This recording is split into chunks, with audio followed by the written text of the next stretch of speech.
I've been a horror movie fan for many of my formative years, from drive-in movies to double feature chiller. And though many think most horror fans are white adolescent males, I was a fan too, a black girl. And in 80s horror, the heroes were girls, white girls. Film theorists called them final girls. These women fought and survived to the end of the movie and outsmarted the killer. This was awesome, but I'd been so programmed I hadn't noticed what was missing, the black girl. So I set out to find them and figure out, were there black women in horror? This is my final girl.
Hi, this is KLM Brooklyn, and you're watching My Final Girl, the show that unearths all the info and history on black women in American horror cinema.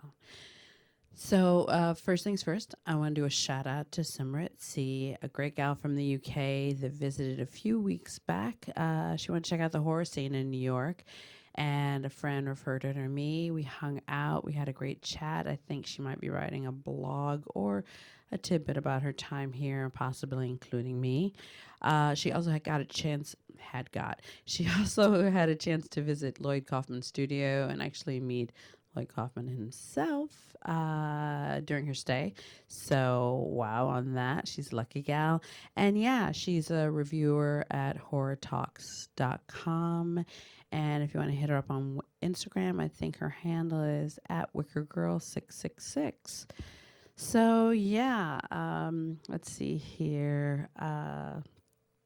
This is our first show.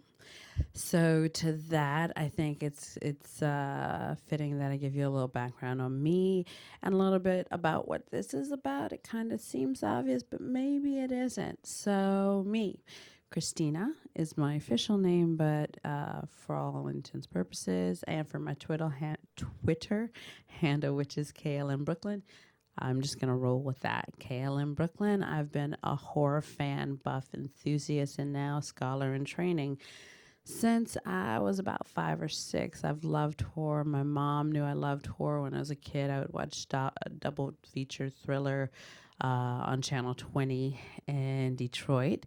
Or Channel 50 or Channel 20 in Detroit. And yeah, I just grew up loving it. My first official in the theater spooky movie was An American Werewolf in London. And needless to say, I had like the eye covering moments where I did the peek through the eyes. And my mom, I remember her saying, if you keep doing that, we're going to leave right now. So I didn't. And my eyes were really wide. And then, at certain points where I couldn't take anymore, I said, can I go to the bathroom? And literally the theater had these holes where you can kind of peek through the door, the captain's door. So I would peek through that or the crack just to keep watching it, but, kind of hide my face or shield myself, whatever that's all about. But I think something about that in general, I never stopped loving horror. And now I'm doing it, scholar in training. I am doing my second master's degree. Again, on horror. My first master's degree, my MA, at Long Island University, Brooklyn. I was on the women of French horror, and my thesis was called Objectification Repackaged: The Women of 21st Century French Horror. And my second master's, or my master's of fine arts, which I'm completing, knock on wood, at the end of this year. I decided to bring it home, and make it a little bit more personal. And at first go around, I was thinking to do J or K horror, some form of Asian horror. And then I was thinking, well, maybe I'll look into Italian horror. And I was more looking at the continent, or, where can I find women in horror, or even like broaden the European spectrum of what I was doing before. But I was reading a review of a French director that had commented on how John Carpenter really spoke to him, and I thought about it. I was like, yeah, I should maybe do this, bring it back home. And when I was looking at American horror, I was like, and yeah, maybe I want to figure out where the black women are in horror. Are there black women, black people? What's going on there? And then it became like a personal mission to debunk the black people always die in horror idea. So I started looking at black women in horror, and come to find out, there are more than one or two or three or four or five or six. There are quite a few. So this show, each episode, I'm going to look at a different woman of black horror and an aspect of American horror cinema, and the racial aspect of that. So yeah, a few things. Maybe let's just define. Let's see here. What is My Final Girl? What is the show? What is the thesis you're doing, KLM? And I will say My Final Girl is kind of a black female take, or a black take, or even a minority take on the final girl theory, which was penned by Carol Clover in her book Men, Women, and Chainsaws. And the final girl was Clover looking at the fact that the horror genre was the first genre that actually let women be the heroes, or live to the end, or at least face the bad guy or the villain, and the nuances of that, and what it represented. And she took case studies like Laurie from Halloween, very famous case study, or Ripley from Aliens, and she started seeing this sequencing of women being the hero in this genre, which was far quite different from any other genre, your standard Western, or your action, or your romance, or any other genre where you're used to the man saving the day, help saving the woman, or to some extent being the hero. So, and then when she set that forth, there were a bunch of other theories in tandem with that, like Barbara Creed's Monstrous Feminine, talking about what exactly about the female frightens, whether it's a witch, whether it's the mother alien in Aliens, what about feminism is frightful to men, or to anyone. So, and there are other, not a big breadth of books, but a healthy starter, and my little books now in that group, and hopefully my next My Final Girl will be in that group as well. But not to get off subject. So, Final Girl, these girls that are taking the lead in this genre, but the thing I found interesting, and how I decided to take my path and angle My Final Girl, was none of these girls were of any color. There were no black, no Asian, no Latino representation. These were all white girls. Even though we're looking at a period slasher where it's just predominantly white, that's where we were leaving exploitation and black exploitation behind, and we're taking our horror to the suburbs for the most part, with a few exceptions like Wolfen, but we're taking it to the suburbs. But all of these characters are white, which in turn, all of the final girls, or the new version of a hero, the heroine, they're all white. So my whole journey was to find my final girl, the girls of color, the non-white girls that are actually doing the same thing. And funny, as I started to put this piece this together, I noticed that for African American females specifically, there were two major periods of black horror. But before we get into that, let's do this. Let's define horror in the sense that it can be your standard monster or supernatural ghost, demon, um, or horrific event. Like I'm putting it like that so that we don't say, well, that's more a drama. Anything that is with that's outside of our scope of reasoning, or that's loosely, we could say, defined. Your demons, your monsters, your mummies, your vampires, your werewolves, your creepy kids, your possessions, your ghosts. We're going to group that all um, as horror loosely so that we can move forward and say, so if you want to find my final girl, what were the two periods that you mentioned? Two periods of black horror, and those two periods are actually there's three. So let me correct myself. There is the 1940s race films, which had predominantly black casts, and there wasn't a specific horror genre per se, but there were films with supernatural elements or monster-esque elements that could be considered horror. So I'm going to say you can find horror representations of black horror in the race films of the 1940s and early 50s. And then the second being blaxploitation, because whereas most people, when they hear blaxploitation, they automatically think Foxy Brown, Cleopatra Jones, Shaft. There were also Blackula, which a lot of people know, Abby, Sugar Hill, the 1974, not the 80s version, Blackenstein, Dr. Black and Mr. Hyde. There are a few more. There's about, I want to say, roughly about 10 titles in the blaxploitation, but that's a breath of something. So that's the second period of black horror representation in American horror. And then the last, which is a little bit more well-known, I would say, would be, we'll call it gangster horror, or that the late 90s, late 80s, early 90s representation of horror that was kind of technically kicked off by Death by Temptation and even A Vampire in Brooklyn. But then there was Bones and a lot of things that came from, Snoop Dogg and his group. And so, and Tales, oh, I'm going blank and I can see it now. Tales from the Hood. So there was that third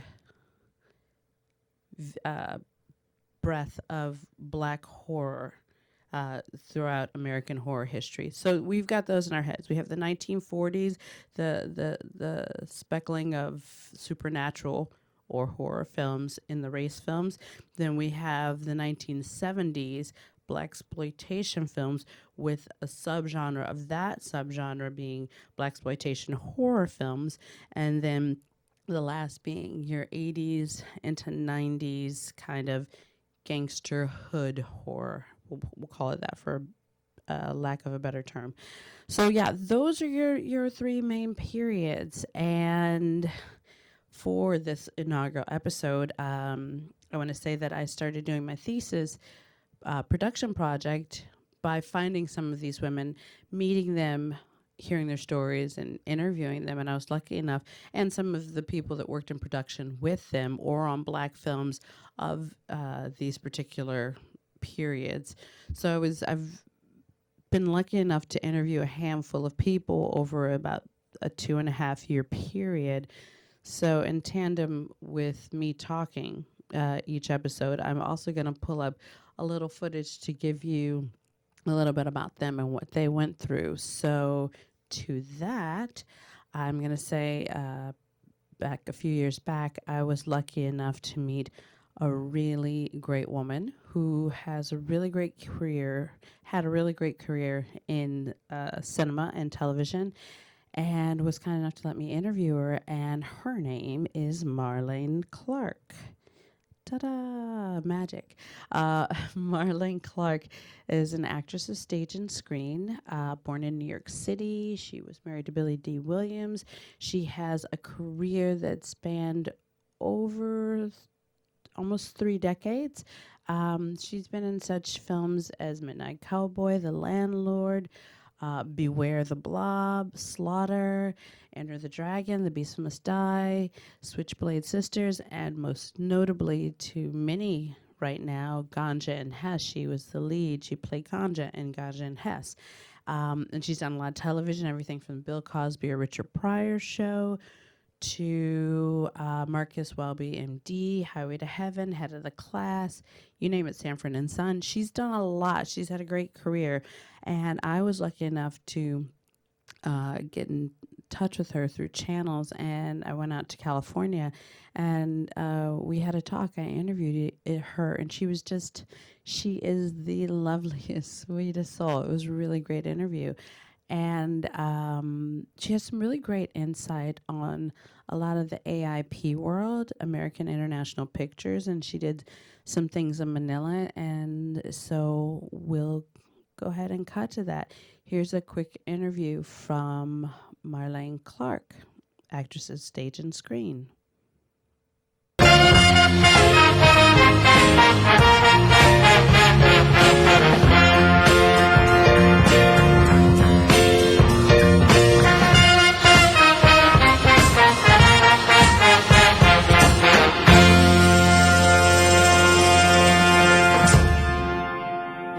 Regards to the black exploitation genre, which everyone talks about, and more specifically with what I'm focusing on, horror films, what led you to the role, or who, or how did it come about? Which role? Let's start with Night of the Cobra Woman, because that's a standard horror, and then we'll move into the Ganja. Oh, okay. Here. Well, my agent called and said, go to Roger Corman's office, and there are pages there for you to look at, and so I looked at it, and I thought, oh, okay, who wrote this? Because he definitely has an antipathy for women, that's for sure. That was my first reaction. Anyway, they liked me, so they gave me the whole script to take home and think about, and they told me that it was filming in Manila. And that was attractive to me because, I'd never been to the Philippines, and so that would be an interesting place to go. And, I mean, the fact that, every man that she becomes intimate, dies is not without, reason for serious thought. I'm very sorry. May I help you?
Do you have to go?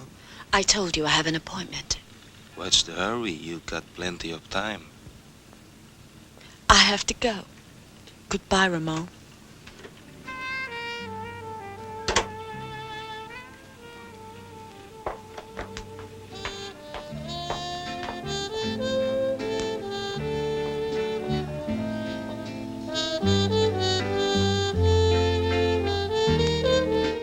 And so I met the writer, and I knew exactly why it was the way it was.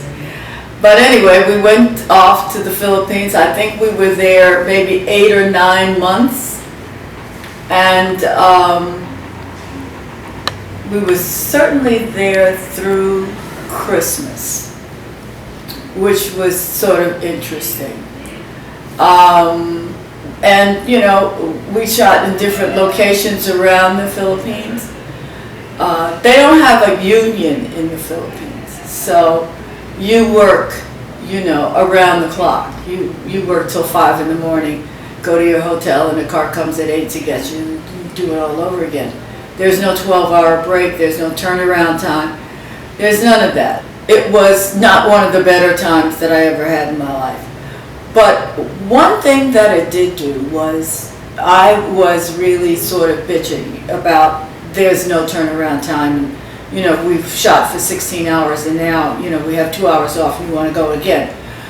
So what I was told was, you know, this is not the United States. Screen Actors Guild does not exist here. And you're sort of being very difficult. And I thought, you know what? That's not the reputation I want. So I'm going to roll with this. Because there will probably be other situations that will come up in other films where you don't want to be the one that's opening your mouth and bitching about it. You want to be the person that's rolling with it. So that was a good lesson for me. Actually, it was a really good lesson for me. Did you ever feel like there was a difference that you were treated as an African-American woman versus the Caucasian actors on set? No.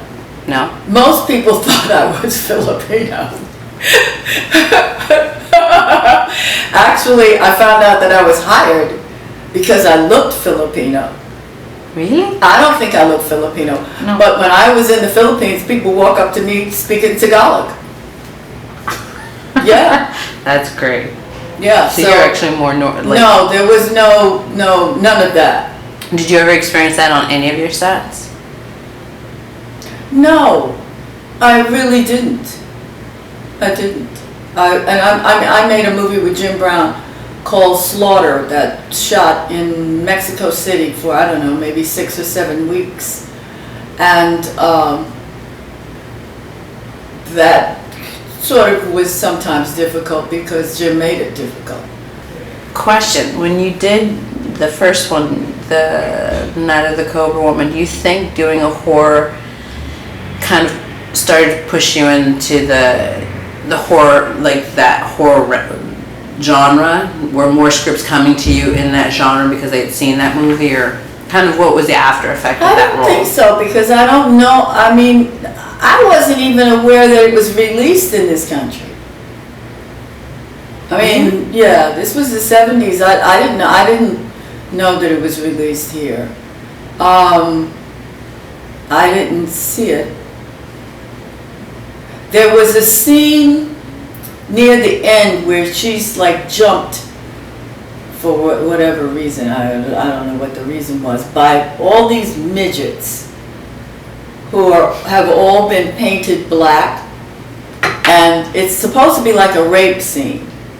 For Cobra Woman? Yes. I don't know, I remember that. So they didn't tell me that it was a rape scene, but they told them that it was a rape scene. But they didn't tell them that it was a pretend rape scene.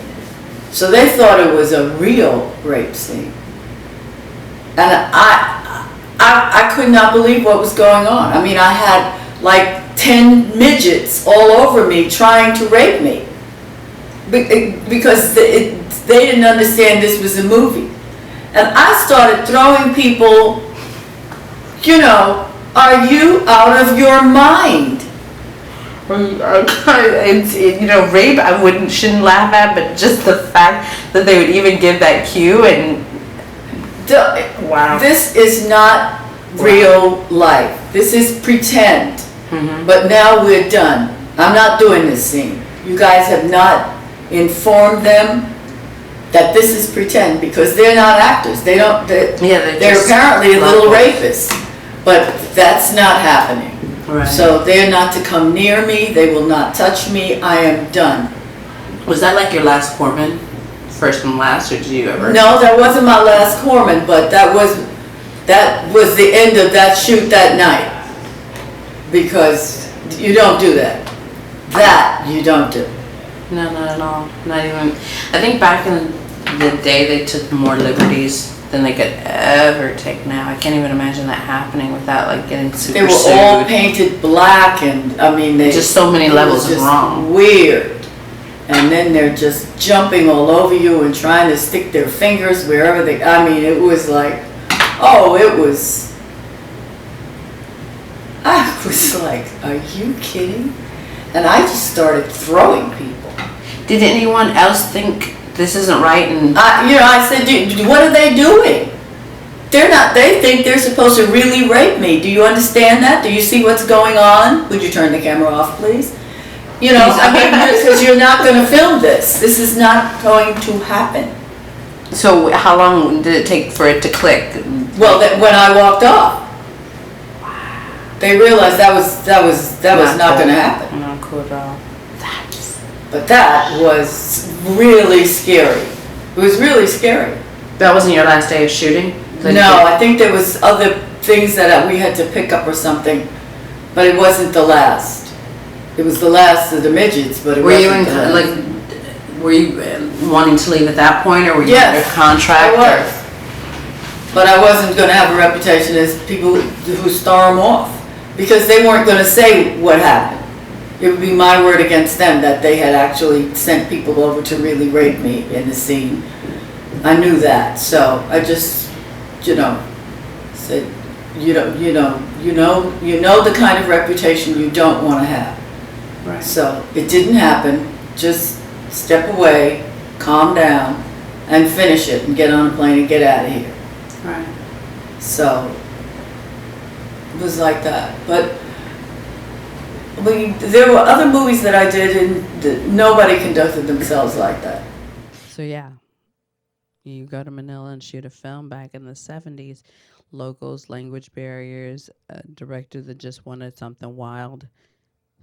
I mean, nowadays I couldn't even imagine. I think nowadays there'd be like 3 or 4 watchdog nonprofits all over the scene, and all kinds of lawyers popping from like beneath a bush. But back then you roll with it. But yeah, what an experience. So thank you for joining me for the world of Marlene Clark. This is KLM Brooklyn, and you're watching and or listening to My Final Girl, info and history, the unearthed info and history of Black girls in horror cinema. Peace out.